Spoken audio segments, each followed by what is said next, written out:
السلام عليكم لكل متابعينا الحلوين، يا رب تكونوا كده بصحة وخير وسعادة دايما يا رب.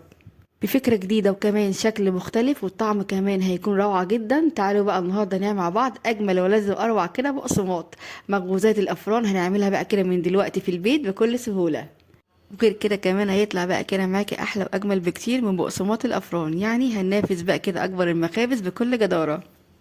تعالوا بقى كده بينا نبدأ بالفيديو الجميل النهاردة علشان نشوف المقادير وكمان طريقة التحضير. بس قبل ما نبدأ بقى كده مع بعض بالفيديو الجميل النهارده، ما ننساش نحط اللايك الجميل للفيديو، كمان الشير ومشاركة لكل حبايبنا، والاشتراك في القناة لو لسه مش مشتركين، وتفعيل زر الجرس علشان يوصل لكم الإشعار بكل وصفة جديدة. تعالوا بينا نبدأ. هنسمي الله. ومعي هنا طبق عميق هضيف فيه، معي هنا كوباية من المية الدافية هضيف معاها معلقة كده كبيرة من الخميرة الفورية، وكمان معايا معلقة كده كبيرة من السكر.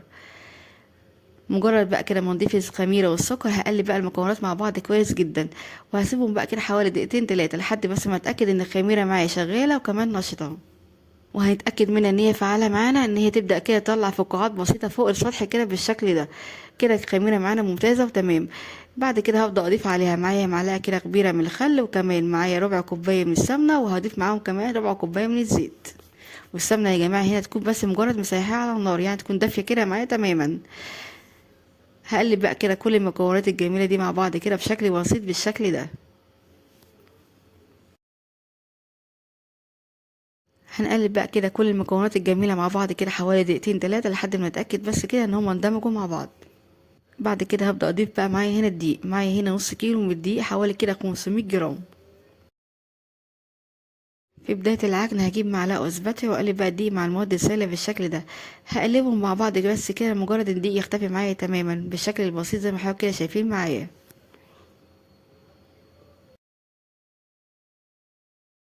الطريقة سهلة ومقاديرها بسيطة، بس فعلا تستاهل كده التجربة. اول بقى كده ما الدقيق بدا يختفي في المواد السائله هستغنى بقى كده عن معلقه سباتula، وابدا استخدم ايدي كده في العجن علشان نتحكم بقى كده في ملمس وقوام العجينه معانا. هعجن فيها بقى كده حوالي 5 دقايق، وبعد كده اسيبها تريح معايا 5 دقايق، وبعد كده ارجع اعجن فيها تاني. الطريقه دي يا جماعه بتسهل عليكي جدا جدا عمليه العجن، يعني مش هياخد منك وقت ولا مجهود خالص. هنعجن فيها بقى كده حوالي 5 دقايق لحد ما نوصل بقى كده لقوام العجينه المطلوب. قوام هيكون ناعم معانا وملمسها طري مش بيتلزق في الايد. ده كده هيكون شكل العجينة معانا ما شاء الله. هنجيب بقى كده طبق وندهنه بحاجة بسيطة من الزيت، وابدأ كده اضيف فيه العجينة، بس هفردها كده بشكل بسيط واغطيها بقى كده واسيبها حوالي 10 دقايق بس ترتاح معايا. انا هنا يا جماعة مش هخمر العجينة، انا هريحها بس 10 دقايق وهبدأ اشتغل فيها كده على طول.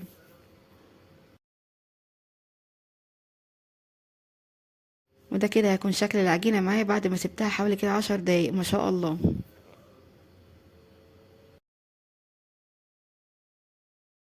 نركنها بقى كده على جنب، وتعالوا بقى نشوف المكون اللي هيدي بقى لون وطعم هايل جدا للبقسماط النهارده. معايا بقى هنا كده حوالي كميه كده حلوه من الجبنه الرومي المبشوره. هنعمل النهارده يا جماعه البقسماط بالجبنه الرومي، بجد طعمه هايل جدا. هيطلع بقى كده معاكي احلى واجمل بكتير بجد من اللي انت تشتريه من بره. الفكره عجبتني وقلت كده لازم اجربها معاكم. هنبدأ بقى كده ناخد قطعة من العجين ونبدأ بقى كده نلفها رول بالشكل البسيط ده. أهم حاجة نخلي سمكها معانا كده رفيع، وكمان نقطعها بمقاس مناسب، أو نحاول كده نخلي كل البقسماط معانا يكون مقاس واحد على قد ما نقدر، وكمان تكون معانا رفيعة بالشكل ده علشان طبعا لسه هنسيبها تخمر وكمان حجمها يتضاعف كده في الفرن. والجبنة هنا يا جماعة أنا كنت جايباها كده قطعة وبشرتها في البيت علشان كنت حابة هي تكون ناعمة معايا كده. أنا بشرتها على الوجه الناعم للمبشرة. هناخد بقى كده صوابع البقسماط اللي احنا عملناها مع بعض قبل شويه ونبدا نضيفها كده في الجبنه الرومي بالشكل ده. هنبدا بقى نلفها كده رول بسيط في الجبنه، يعني نحاول كده نغطيها بالجبنه ونضغط عليها بسيط بايدينا. يكون بقى كده جنبنا صاج دهنينه بحاجه بسيطه من السمنه او الزبده، ونبدا نصل في الاصابع الجميله دي. طريقه سهله جدا ومش هتاخد وقت معاكي ولا مجهود خالص، بس بجد فعلا تستاهل التجربه. جربوه وان شاء الله يعجبكم. بنفس الطريقة برضو هناخد كده قطعة من العجين ونبدأ نلفها رول بسيط بالشكل ده، ونحاول كده يخلي سمكها معايا يكون رفيع، وبعد كده نبدأ نقطعها، وكمان نخلي أصابع كده البقسماط يكون كده مقاسها واحد علشان التسوية أثناء الفرن. بعد ما نمناها اصابع كده صغيره بالشكل ده، هبدا كده اجيب الجبنه وابدا اضيفها عليه، واضغط عليها بايدي حاجه بسيطه، وبعد كده ابدا ارصها كده في الصاج او الصينيه الموجوده معايا. وكمان ممكن نعمل بقى كده كميه من الاصابع ونبدا نضغط عليها او نغطيها بالجبنه كده كويس جدا بالشكل ده مره واحده او دفعه واحده.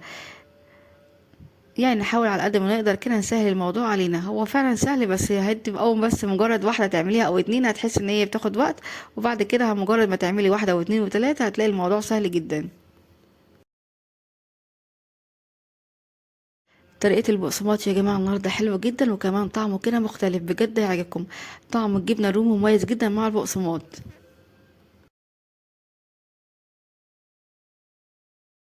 هكمل بقى كده كل الكمية الموجودة معايا كده بنفس الطريقة.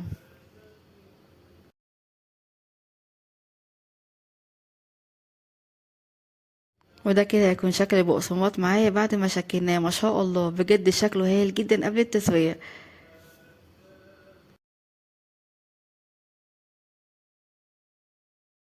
هغطيه بقى كده واسيبه حوالي كده ربع ساعة لحد ما يبدأ يختمر معايا.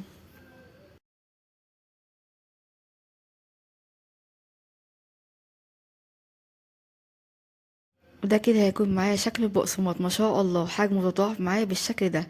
بجد يا جماعة شكله هايل جدا. تعالوا بقى كده نتكلم عن التسوية. وده كده كان الصاج تاني. وكمان عايزة اقول لكم ان نص كيلو دي عمل معايا ما شاء الله كمية موفرة جدا. هنسوي بقى كده البقسماط في فرن ساخن مسبقا على درجة حرارة 180، ونحط الصاج او الصينية في الرف الاوسط، وهنكون مشغلين النار من تحت بس. والبقسماط يا جماعة بيحتاج كده نار هادية علشان يطلع معانا ما شاء الله مقرمش وواخد لون ذهبي بالشكل الجميل ده. بصوا بقى الجمال معايا بجد ما شاء الله. اول ما نلاقيه بقى كده بدأ ياخد لون من تحت، نطفي النار ونشغل الشوايه عليه دقيقتين تلاتة.